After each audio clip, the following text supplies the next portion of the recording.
Good evening, everybody. Welcome to The Sun. I'm Andy Green. I'm the Sun's editorial page editor, and I'll be hosting tonight's Newsmaker Forum with gubernatorial candidate Larry Hogan. Mr. Hogan, thank you so much for joining us.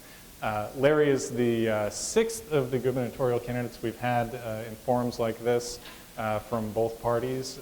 Although I was saying before, it seems that we only get bad weather when the Republicans are scheduled, and I promise The Sun does not have anything to do with that, just coincidence. But what we'll do this evening is I'll give Mr. Hogan a second to kick us off with a few opening remarks about why he's running for governor, and then I'll jump in with questions that have come from the audience and from readers online through Facebook, Twitter, email, all sorts of different ways to connect with us. If you do have a question over the course of the conversation, we have folks in the audience here who can pick up cards from you, and they'll transmit them to me via the magic of Wi-Fi. And with that, Larry, the floor is yours.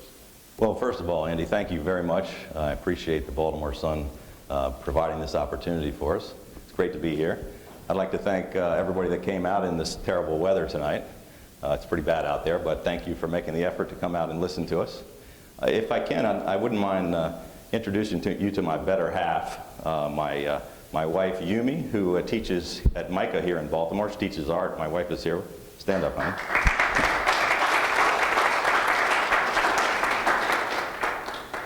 I guess I'll just start out by saying that I'm not a professional politician. I've spent most of my career in the private sector. For the past 25 years or so, I've built a successful business that has brought hundreds of companies and thousands of jobs into the state of Maryland. I really was a little bit frustrated about the direction that the state was heading. I was concerned that we were way off track and headed in the wrong direction. I didn't really make the decision to run for governor out of any desire to be something, but it was, I really felt an obligation that I felt like I needed to do something, which is why about 3 years ago, I started a nonpartisan citizen organization called Change Maryland, which was focused on trying to bring fiscal responsibility and common sense to Annapolis. I've spent the past 3 years traveling all across the state. I've had the opportunity to listen to the concerns of a great many people from all walks of life. And the common theme that I keep hearing is frustration. People everywhere seem to feel that we're way off track and headed in the wrong direction. They feel as if our elected leaders are not only not solving the serious problems that face us, but that they're actually causing the problems and making things worse. So I've been out there talking with people everywhere. They feel as if there's a huge disconnect between Annapolis and the rest of Maryland. And I felt it was important that the people of Maryland have a real clear choice for a change. That's what I hope to give them. I happen to believe very strongly that an overwhelming majority of Marylanders, regardless of their party affiliation, are ready to see a change of leadership in Annapolis. So thank you for having me. Great. We've got a lot of questions in already on a wide diversity of topics, and so I thank you very much. And I'll ask you a couple of general things before we get into the audience questions. So where do you think the state, when you say the state is on the wrong track, can you be a little more specific? In what ways do you think it's off track? Can you point to things from the last 8 years or so you think were bad? Sure. What would you do about them? Sure. The thing that we've been most focused on is the economy. Mm-hmm. My priorities are jobs, middle-class families, and restoring our economy. And that's what Change Maryland's been focused on. I was a cabinet secretary in the previous administration. When we turned over the keys to the current administration, we had a $1 billion cash surplus in the bank. I think the state was in the best fiscal shape it had been in decades. And here we are, 7 or so years later. Spending has increased by $10 billion, 35% increase. And in order to pay for all that spending, we had 40 consecutive tax hikes pushed onto the backs of struggling Maryland families and small businesses. It's taken an additional $9.5 billion out of the pockets of those folks. And some really bad things have happened to our state. We've lost, in that same period of time, 10 of our 13 Fortune 500 companies. We've lost 6,500 small businesses. More than 100,000 more people are now unemployed. Unemployment is up 76%. Just recently, we've seen reports where we're number 2 in the nation in foreclosures, just behind Nevada and ahead of Florida. Maryland is a wonderful state that has so many natural advantages. We've got, we're a great location in the middle of the Mid-Atlantic region. We're so close to Washington and all the federal largesse. We've got the Port of Baltimore, great transportation network and great infrastructure, an educated workforce, great universities and colleges. But in spite of all those natural advantages, our state economy ranks 44th out of 50 states. And I think that's simply unacceptable, and the people of Maryland deserve better. Would you identify the tax climate as the chief problem, and what are the specific steps you would take to address that? It's one of the major problems. We're no longer competitive with the other states in our region. That's the basic issue. Businesses and individuals make decisions about where to locate based on economics in large measure. We're the 41st out of 50 states in business friendliness. So part of it is kind of a negative attitude towards business and job creators that has caused people to overlook Maryland or to leave Maryland. The tax policies, the 40 consecutive tax hikes, we're now 7th highest tax state in the nation and higher than almost every other state in our region, and that's been a huge disadvantage for us. So obviously we've got to focus on changing on day one the anti-business attitude. We've got to start working on the tax policy and rolling back as many of these tax increases as we can. There's also the regulatory environment. We've got a very unpredictable and constantly changing regulatory environment that businesses feel as if they can't figure out how to do business in Maryland. They get different answers from different people. You can't do long-term planning. There's all three of those things are things that we've got to focus on. On the taxes specifically, would your focus be rolling back the sales tax increase, corporate tax, income tax? What do you think would be your first priority, and how would you make up for potential lost revenue? Great.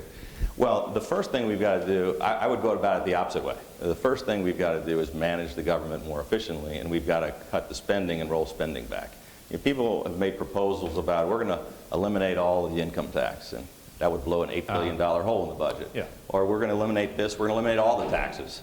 We're going to take a more reasoned and reasonable approach. My running mate and I, Boyd Rutherford, Secretary Boyd Rutherford, he and I are we're the only ticket of either party where both of us have actual experience in running the executive branch of state government. We also have diverse private sector experience. But what we would first do is get spending under control. We went up $10 billion in spending. 2 years ago, the National Governors Association said we increased spending at a rate higher than 46 other states, that only 3 states in the entire nation increased spending the way we did. So first, we've got to get spending under control. You can't do away with the revenues and still have the spending at this level. So some people think you can. But some people think you can.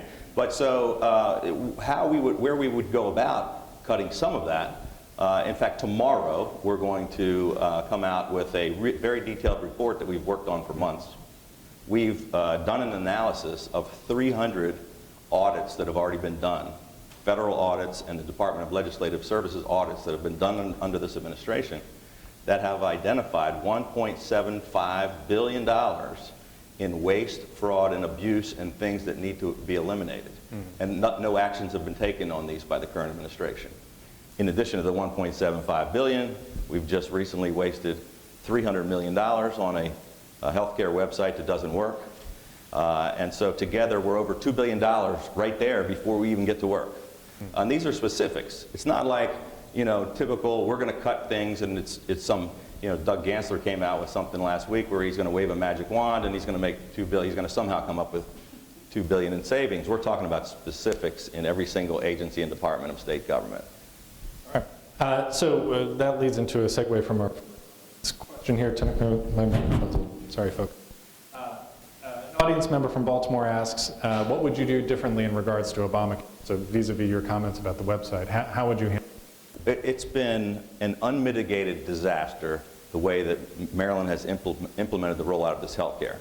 Now, our governor was traveling around the country saying that we were going to be a model for the nation, that we were going to be first and we were going to be best. And our lieutenant governor, who wants to be governor, was going around the state saying, I'm in charge. And this was my one real chance to be a leader. The results have been disgraceful. $300 million have been wasted. We're the first state in the nation to just abandon our site altogether. We're not first in the nation, we're last in the nation. 75,000 Marylanders have already lost their health care coverage. I'm telling you, this is something that people all across Maryland, regardless of their party affiliation, they're angry about. And they don't think that Anthony Brown deserves a promotion. If I might just interject, they think he deserves a pink slip. Yeah, 75,000 Marylanders were informed that their previous policies were not in compliance with the Affordable Care Act. That's what you're referring to. Right. Yeah. Well, so how would I do things differently? Yeah. I don't think we should have wasted the $300 million. I would stop immediately spending any dollars on our failed website or on the Connecticut website. Virginia, our next door neighbor, who's stealing most of our jobs, businesses, and taxpayers, by the way, and whose economy is booming, they took a different approach. They said, you know what, we're not going to build a state exchange. You know, we have some great private sector exchanges. If you want to take advantage of the Affordable Care Act, go to the federal site, which is now working better, at least better than the Maryland site. Certainly, right. And Virginia has signed up, I think, 3 times as many people as Maryland has, without spending the $300 million. So I'd stop the presses. You can't make up for the money they've already wasted, but we could stop wasting more. All right. Another revenue-related question. Certainly one of the reasons Maryland's revenue has gone up in the last several years is because of the advent of gambling in Maryland. A member of the audience asks, legalized gambling has metastasized in Maryland. Do you think that more and more gambling, especially table games, is a good way to pay for important public purposes?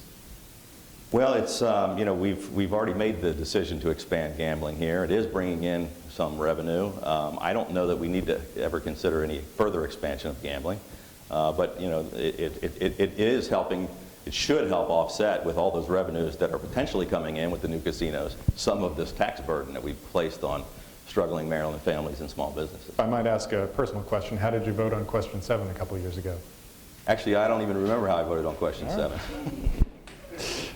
All right. Well, David Weinstein on Facebook asks about another fiscal-related issue. He asks, should taxpayers from outside Baltimore subsidize the Baltimore City Police Department, jail, and detention center?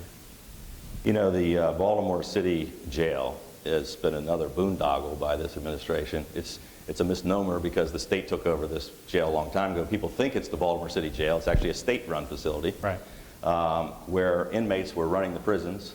It was really another disgraceful scandal in this administration that hasn't yet been fully investigated. I think we might want to consider turning this back over to the city. I don't think the taxpayers, it's the only city jail, the only local jail that the state is running.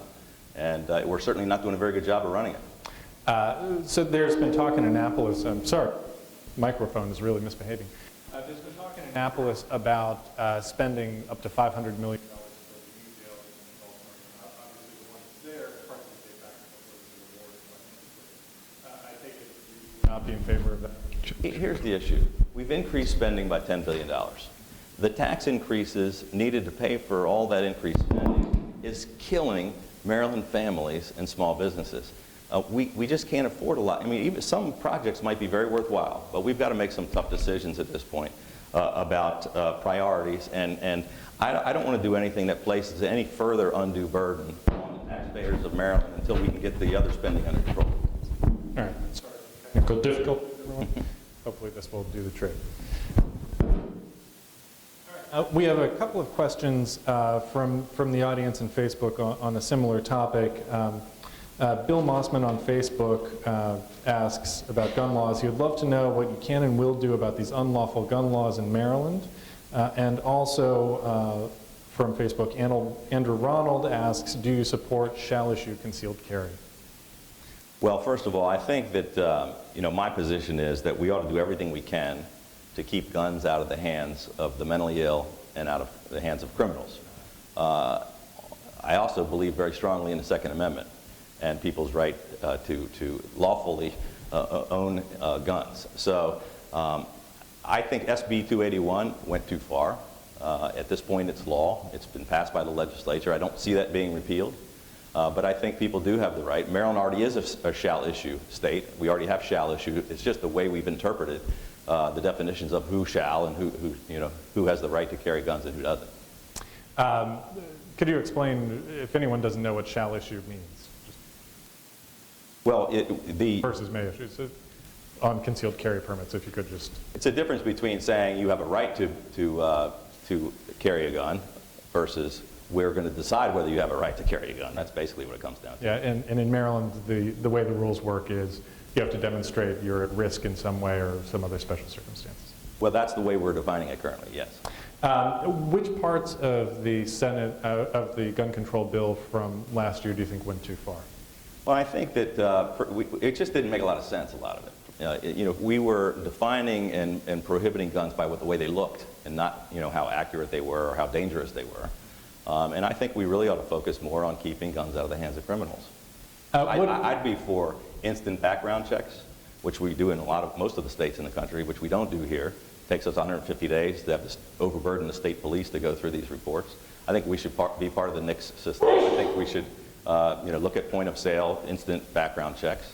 I think Maryland is one of the only states in the country that's not reporting mental illness to the federal site, and don't know why. Supposedly we are now, but what do you think about the part of the bill that required registration for handgun purchasers? You would need to give your fingerprints to the state police, get registered before you can purchase a handgun. What about that part of it? I don't know the specifics of it, but I mean, it's something I think we need to take a look at. Okay. We've got a question on immigration. An audience member asks if you could shed some light on your policy toward illegal immigrants. Well, first of all, I think that this country is a nation built on immigrants. We're a melting pot. My family immigrated from Ireland. My wife is a first-generation immigrant from South Korea. I think that our Congress and our president for a long, long time have failed to come up with immigration policy that makes sense. We currently don't have a system that's fair. We don't have laws that are being enforced. We can't just have open borders. I think we ought to make it a fair and balanced process for people to legally immigrate to the United States. And I like the fact that we're a beacon of freedom and opportunity, that people want to come here. But we can't just have open borders and people illegally crossing the borders and breaking the laws. We've got to come up with some kind of a solution. It's not something that the governor of Maryland is going to solve, but I think it's something that it has to be a priority for the folks in Washington. So there are a couple of policy issues where the governor does have some influence on this.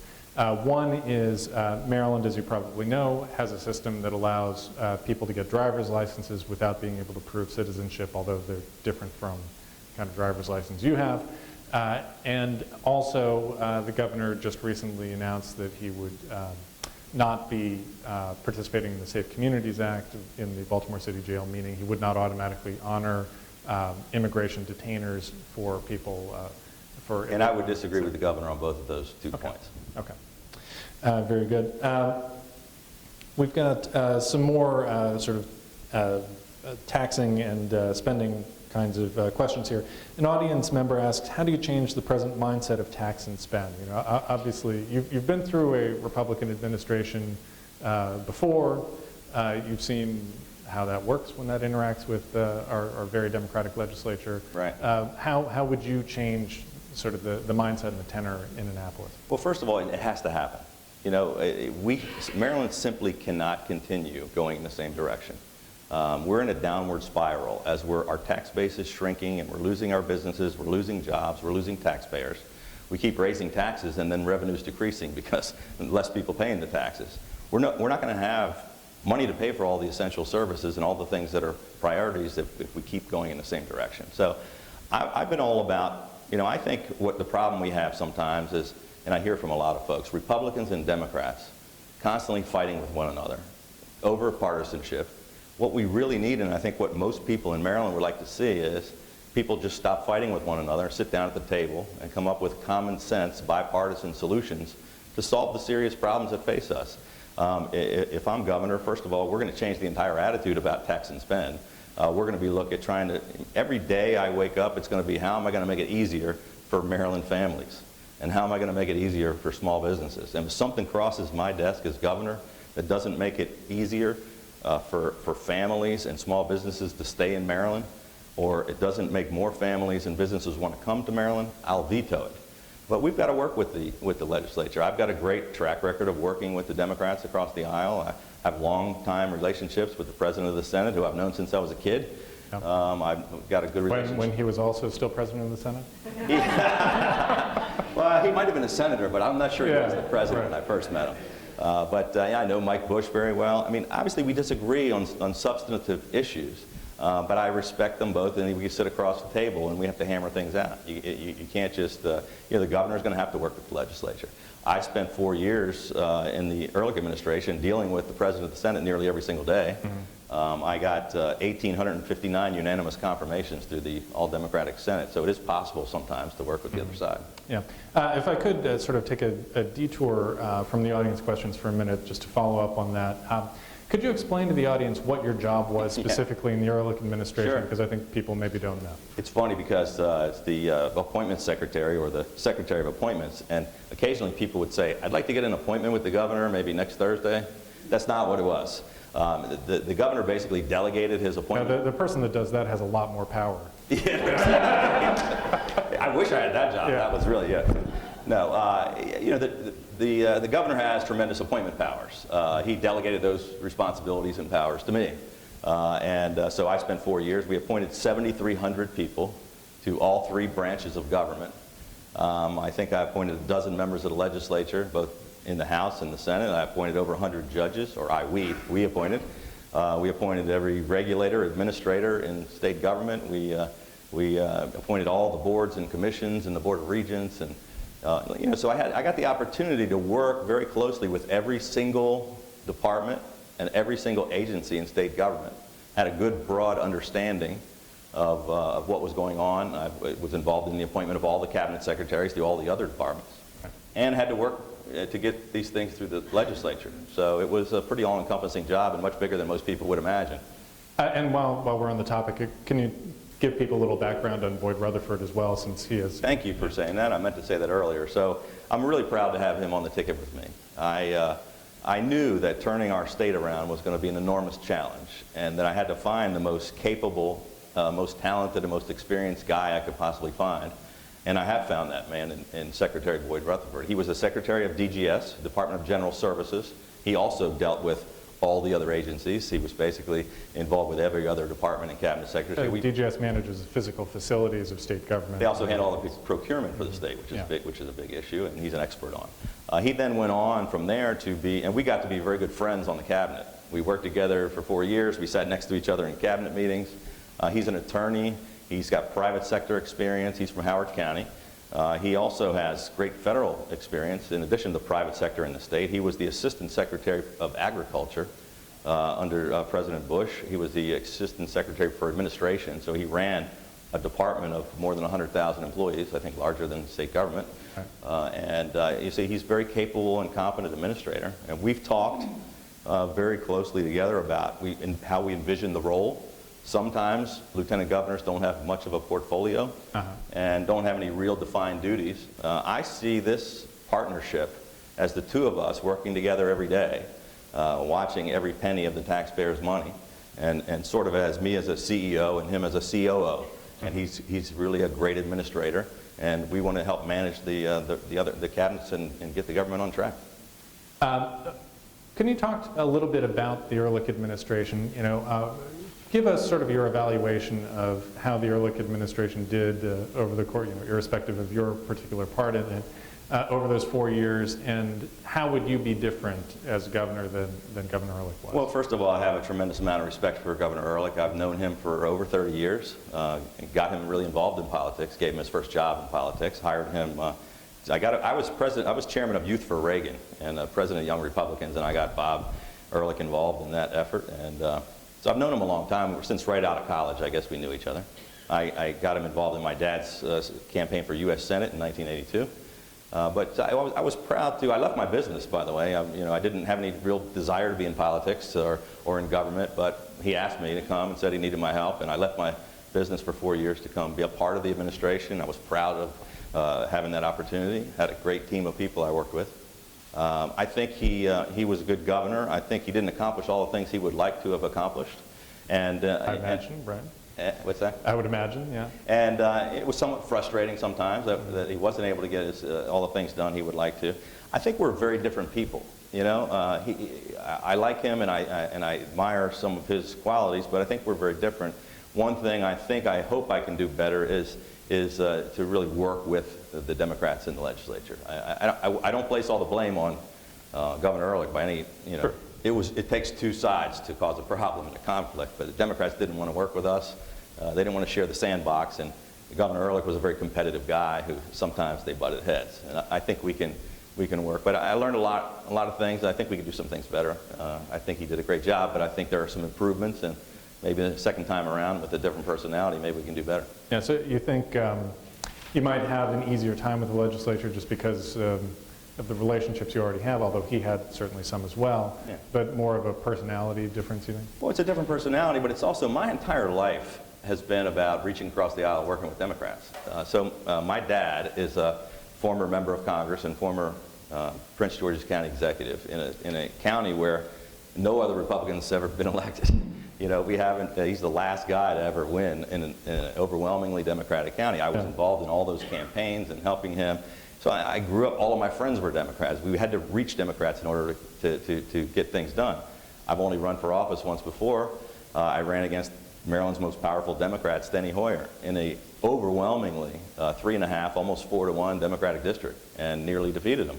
I won 4 Democratic counties pretty overwhelmingly. So I have a track record of being able to, you know, work with Democrats and convince Democrats to work with us. Our group, Change Maryland, is a nonpartisan organization. We now have 87,000 people involved from every county in Maryland, and nearly half of them are Democrats and independents. So every day what I talk about is reaching across the aisle, Democrats and Republicans working together to come up with common sense bipartisan solutions, and that's what I'm all about. Nothing about me has been, you know, partisan. A sort of a related question, building off of what we were just saying. A member of the audience asks, what lessons you learned about politics growing up in a political family? Well, you know, I love that question because I have a tremendous amount of respect, obviously, and love for my dad. My dad was in Congress during the impeachment of Richard Nixon, and he was on the House Judiciary Committee, which was, you know, the entire world was watching.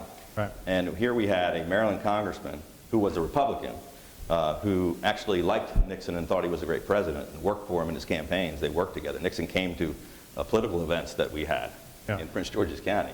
But my dad's a former FBI agent, and he sat on that committee and saw the evidence that maybe the rest of the country hadn't seen yet. Yeah. And he was the first Republican in Congress to come out for the impeachment of Richard Nixon. And I learned more in one day about integrity from my dad than most men learn in a lifetime. He put doing the right thing ahead of his own personal political career. And I think we don't have too many politicians like that anymore. We have 2 questions from separate audience members on Maryland's business reputation and climate. Yeah. One wants to know how, as governor, you would change the widely held perception that Maryland is not a business-friendly state. I mean, you've addressed this to some extent, but can you tell us some concrete things you would do, you know, when you start in January of 2015? What are you going to say to the business community? Are there specific changes you would make that would send this message? Well, on day one, we're going to send the message out that Maryland is open for business. On day one, we're going to start changing the attitude and the culture of state government. We're going to appoint an entire new cabinet. Our entire cabinet in every agency is going to be people who have some private sector experience, that know how government decisions affect people in the real world. And no one's going to be hired into our cabinet unless they have the attitude that they're going to do everything possible to help create more opportunities and more jobs for Maryland families and to help businesses. I think we're going to put out, the shingle's going to say Maryland is open for business.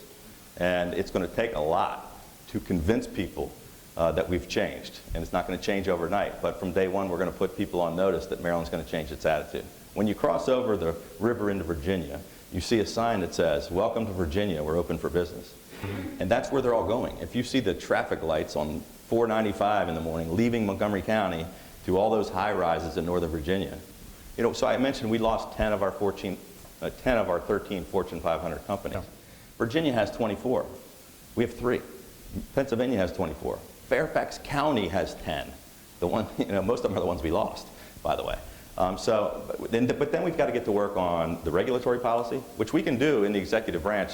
You know, most of the implementation of these regulations and the promulgating of these regulations happens in the various agencies. It doesn't have to have legislation, doesn't deal with the legislature. So there are things we can do by running the executive branch better, by changing the attitude, by changing the regulatory environment. And then we've got to get to work on working with the legislature and convincing them that we've got to roll back some of these 40 tax increases. And we've got to make it easier for businesses to do business here so we can create jobs. We've got a question from a person on Twitter who's asking about kind of where you see the economy going in Maryland in the future. The way this person asks is, what do you personally think will be the single most important profession at the end of this year and 8 years from now if you complete 2 terms? So looking ahead, I guess another way to phrase this question is to say, looking at ahead for Maryland, what do you think the biggest economic opportunities, biggest job opportunities are for this state? Well, hopefully we can return job opportunities in multiple fields and at multiple levels, because we've had a mass exodus of those jobs over the past 7 years at every level. The worst, it's hard to say what was worst or what we need the most, but because we need so many things. We've got to change the whole climate. I mean, we're losing high-tech jobs from the 270 corridor down to the Research Triangle in North Carolina. We've lost 26,000 manufacturing jobs out of Maryland. More than 25% of our manufacturing base is gone. So we were in Dundalk yesterday, talking with people about that. So we need some skilled workers that are in manufacturing jobs. We need jobs for the high tech. We need people at every level. We've had, everywhere I go, every single day, someone says to me, we're leaving the state of Maryland. As soon as we can find another job, we're leaving. Young people who are coming out of college and can't find jobs here. I have people saying, as soon as we can retire, we're going to leave. As soon as we can sell our house, we're going to leave. We did a taxpayer exodus study that showed 31,000 Marylanders have voted with their feet and headed for the exits. And they've taken with them $1.7 billion a year out of our economy. So we've got to reverse all those trends. We've got to make it so that people want to stay in Maryland and want to come back to Maryland. We've got to attract businesses at every level and create job opportunities for people all across the spectrum. We've got another tax and spending question. Another Republican candidate has said that he will cut back the state income tax. Nice idea. But it is the everyday nickel and dime taxes that suck the money and life from citizens. May I suggest you start with cutting back the sales tax to 5% and rolling back the gas tax?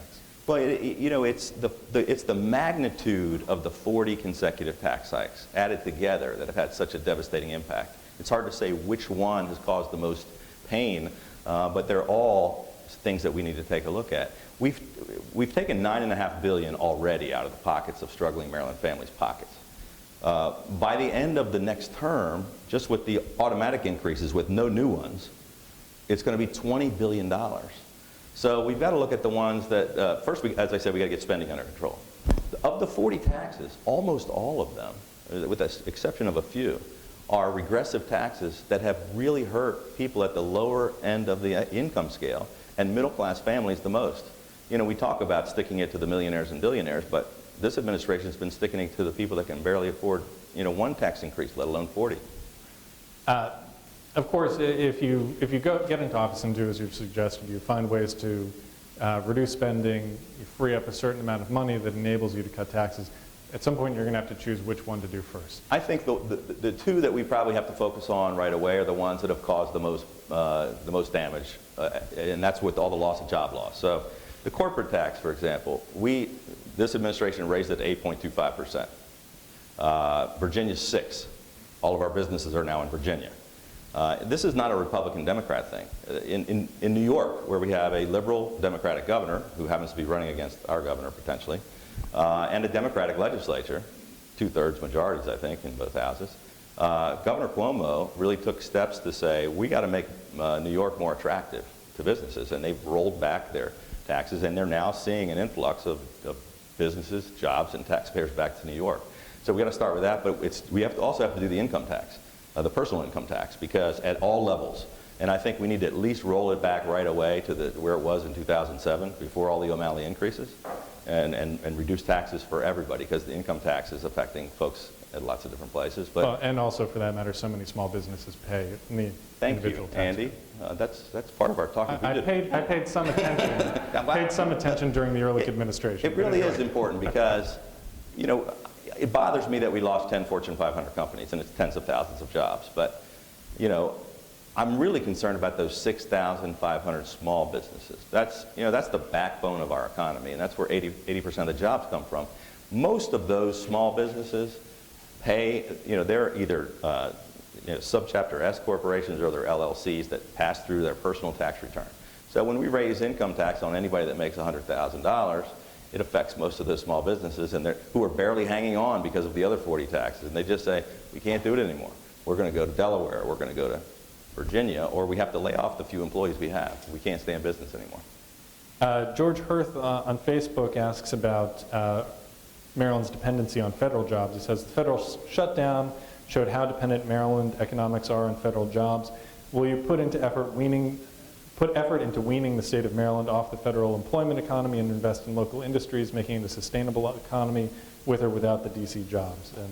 Well, it's a great and very important question. About 52% of our economy is based on federal money, and it's great. It's a great advantage for Maryland. The federal largesse is terrific, and it's helped our economy. But it's going to be scaled back. I mean, we know, regardless of who's president, regardless of who's in charge of Congress, we think there's going to be some federal cutbacks. The problems that we have in Maryland is we don't have anything to balance it out with. And what I've been just talking about most of the night, the fact that we've lost our entire, it's 26% of our manufacturing base, that we've lost all of our Fortune 500, all of our small businesses, our economy is in a downward spiral. We have no private sector to balance out. So when the federal government cuts back, we're in real trouble if we don't turn this economy around and we don't do all the things that I've been talking about. We've got a question here from Facebook. Well, we'll save this one for later. Anyway, if I could switch. It must be a good one. Yeah, it's a good one, yeah. So we'll switch off of the business stuff for a little bit. Let's talk environment. As you know, the state is under a mandate from the Environmental Protection Agency to reduce the amount of pollution that goes into the Chesapeake Bay, as are all the other Bayshed states. This has led the state to adopt the stormwater mitigation fee, known to some as the rain tax. What's your opinion about that particular strategy for meeting the EPA requirements? Would you do things differently if you were governor? Well, yes. The rain tax, which is what I like to call it, yeah. Is a regressive and unfair tax that's placing an unfair burden on only a handful of people, and it's picking out these 10 counties and these folks, and we're going to make them pay for all of the problems that are taking place in the Bay. I'm for putting Maryland first, for standing up and fighting to clean up the Bay. 43% of all the problems that we have in the Bay come down from the Conowingo Dam. Nothing's being done at all. We're trying to get struggling taxpayers to pay even more to fix the problems that other states are not willing to help with. I think we need to push back with the EPA. I think we ought to make Pennsylvania and New York pay their fair share. The Army Corps of Engineers has a responsibility because they have some sediment ponds up there they haven't cleaned out for decades that are causing just above the dam that they've got to do something about. We've got to fight back with EPA and say we've got to get the other states to do their share. Maryland is saying, we're just going to fix all the problems and make our taxpayers solve all these problems, and nobody else is going to help. There are people causing the problems in the Bay. We have to get them involved. What's your stance on fracking? I think that natural gas is something that's been talked about quite a bit in the state. We have a huge supply of clean natural gas here in Maryland. We've been debating this issue forever. There's been studies after study after study, and it's delay after delay after delay. Other economies just in the bordering states are booming as a result of it. I think we got to finish these studies, make sure that we're going to do it in an environmentally sensitive way. But I do think clean natural gas is something that we ought to be trying to export. So I take it you would also support converting the Cove Point liquefied natural gas facility Absolutely, to I would. Yeah.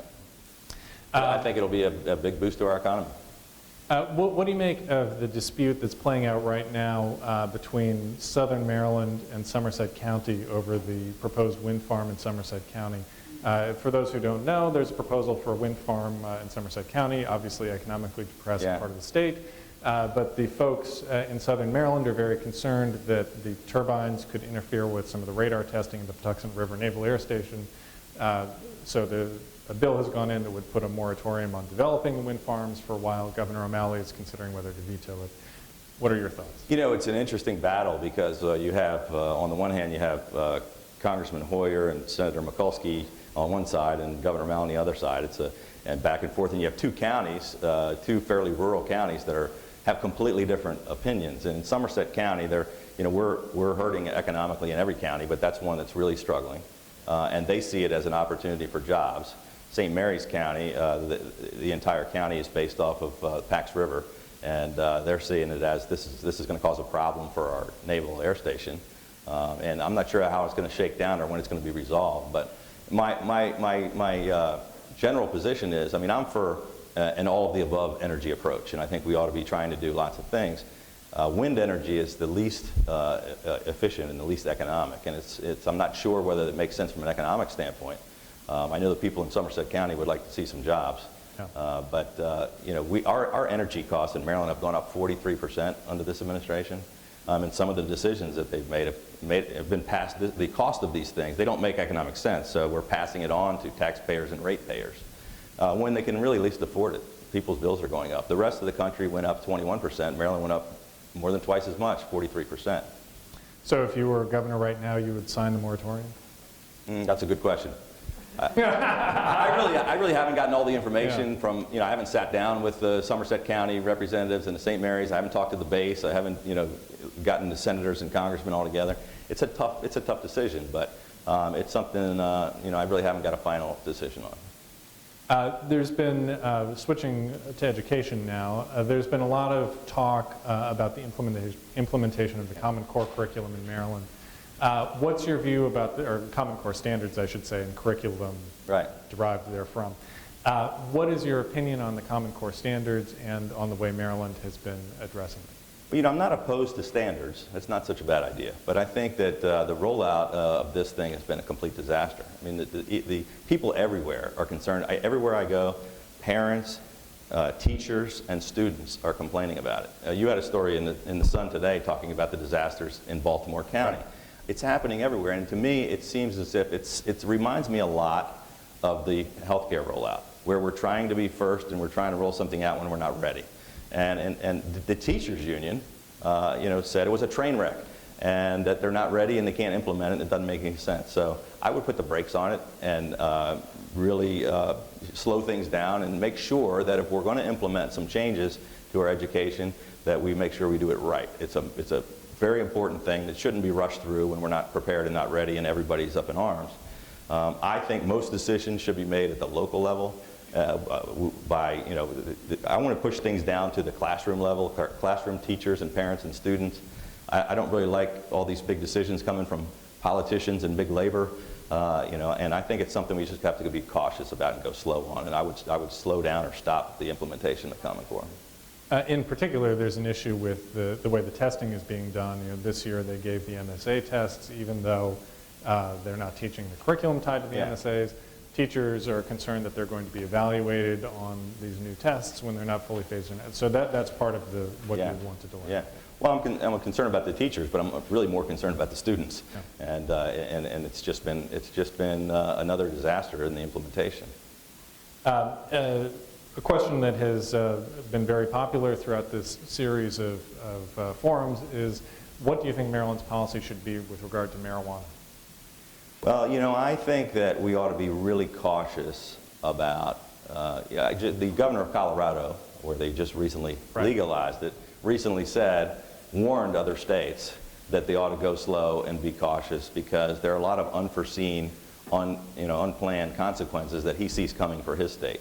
And I think I'm against, at this point, legalization of marijuana, and we certainly should wait and see what happens in these other states. It's a major experiment that's obviously going on in our country, and they're talking about it everywhere. I don't think we should be encouraging the use of marijuana. It's ironic that we're here doing everything we can in the legislation to discourage people from smoking marijuana, but now we're talking about let's encourage them to get high. I mean, it just doesn't make sense to me. What about the bill that did pass this year, decriminalizing possession of small amounts of marijuana? I think we should have gone slow on that too and waited, but I do understand the motivation behind it. I wasn't really for decriminalization, but I do understand the motivation behind it. I get when a young person shouldn't be thrown into the criminal justice system and have his life ruined over a simple possession of a small amount of marijuana. On the other hand, I don't want to encourage more marijuana use by our youth. So. On a related question, we've had a debate in the city of Baltimore recently about legislation that would prohibit employers from putting a box on applications saying, do you have a criminal record, or even from asking about criminal records until relatively late in the hiring process. What's your opinion on that? No, I don't think so. I think employers ought to have the right to know if somebody that they're thinking about hiring as an employee has a criminal record. So we've had several questions, sort of broad-scale political questions here. One of them from Facebook asks, when did you become a Republican? Well, I guess when I was 18 and I was eligible to vote, register to vote. But and you just considered the issue for the first time then? No, I was probably much younger than most people, because my dad first ran for Congress when I was 10, I believe. Yeah. And so I got active in politics and in campaigns, and not in a major way, but I was hanging around the headquarters and putting up signs and bumper stickers and sitting at events like this as a kid. Watching, and then when he got elected, I actually was, he stood on the floor of the House of Representatives, and I stood next to him and raised my hand, took the oath, He said, if you stand next to me and raise your hand, then we'll get 2 votes for the 5th Congressional District. They never actually let me vote, but I did take the oath on the floor. So I've been involved a long, long time. I admired my dad. I believed in the issues. I got involved very early. I was in teenage Republicans and young Republicans and college Republicans, and I got on the Republican Central Committee at 20 years old, and I've been active. I haven't spent my life as a politician because I spent my whole life in business, but I've always been interested and involved and a concerned citizen. I led citizen referendums to limit taxes and to reform government when I was just a kid, early 20s, that were successful. And I've always cared a lot about the issues and being involved, and I love the state. So. Yeah, why do you think the Republican Party is right for you? I mean, obviously, I understand we're all, we grow up in one thing or another thing. What makes you feel most comfortable in that party as opposed to being an independent or libertarian or a Democrat or whatever? Well, I think it's all about the free enterprise, and I think the Republican Party is all about opportunity and growth, and those are the things I'm obviously most focused on. But again, even though I've been a Republican my whole life, I've never been a partisan Republican. This is my first, starting this Change Maryland nonpartisan group and getting 40-some thousand Democrats involved isn't a new thing. I mean, I've been, Tim Maloney, who you probably remember, he and I are high school buddies. He's a former delegate from Prince George's. I'm a former delegate from Prince George's. We've been buddies. He and I co-chaired a bipartisan referendum to reform the Prince George's County government when we were like 21 years old. So reaching across the aisle and working with Democrats is also something I've spent most of my life doing. So there are 3 other Republicans running for governor. Why are you better than them? Well, they're all good guys. We agree on a lot of the issues. I'm glad they're running. I think primaries are healthy. But 2 things, I guess. One, I think I have the most experience. As I said, Boyd Rutherford and I are the only ones who've actually run state government. We are the only ones who have real diverse private sector experience. So I think we can do the best job of turning our state around. But I also think we have the best chance of winning the race in November. We've put together a successful campaign so far, and we've got more contributors than Anthony Brown or Doug Gansler. We've got 12,000 more volunteers have just joined our effort. We have the largest nonpartisan organization in the state behind us. And the polls show that we have a real chance to win the race in November. And I think that's... So you've been through with Bob Ehrlich's political career here, you've seen what it takes for a Republican to win in Maryland. You've also seen a Republican lose in Maryland. What do you think makes the conditions right this year, and how can you take advantage of them? What do you need to do to win? Well, I think it's the thing that makes it right is that people are completely fed up. People everywhere are frustrated and fed up with politics as usual in Annapolis. People don't think that we should have a monopoly. I mean, we talk about it. I really believe that we need the healthy competition of ideas. We need a healthy, strong, and competitive two-party system. I think the people need to have a real choice. I think even most people who don't agree with me on issues, and liberal Democrats would say, you know, I believe there should be competition. We should have a healthy competition. I think even the Sun editorial page thinks that. So. Even the Sun editorial page thinks that. Sure. And everywhere I hear it from people, you know, they say, you know, whenever it could be a Republican monopoly that wouldn't be so great. We have a Democratic monopoly. I think we need checks and balances. I think people want to see some balance come back to Annapolis, and I think people are really ready for change. The other thing that's interesting, it's a lot like the 2002 election. First of all, an open seat. The last two times we had an open seat, Bob Ehrlich was elected governor, and Ellen Sauerbrey was almost elected governor. Or maybe was, depending on whom you Or ask. maybe was. And the difference here is, so we have 8 years of, I think, O'Malley fatigue, the O'Malley-Brown administration. I think an overwhelming majority of Marylanders, regardless of their party affiliation, are not going to vote to send the same people back for another 4 years that have run our state into the ground for the past 8 years. And we have the added benefit of a really hotly contested and bitterly divided Democratic Party with two guys with $6 million running against each other. And I think one of them is going to... One other person, we should say. There's a very competitive three-way race, actually. Yeah. And I think one of them is going to limp across the finish line on June 25th with no money left and probably weakened. And I think we're going to give them a heck of a run for our money. Right now, people are totally focused on it's Brown, Gansler, Brown, Gansler, Brown, Gansler. Maybe they mention Heather Mazier sometimes, not talking about Republicans. No. I think people are going to be very surprised that we're going to have a very, very competitive race, and I believe we can win this thing in November. Well, thank you all so much for coming out this evening. I really appreciate you braving the bad weather to come and join us tonight. If you're interested, we'll have Charles Lawler, our final candidate in this series, will be here 2 weeks from tonight. So I invite you, of course, to come, and all of you in the audience. So thank you very much for coming tonight, and you have a safe trip home. Thank you very much. Thank you.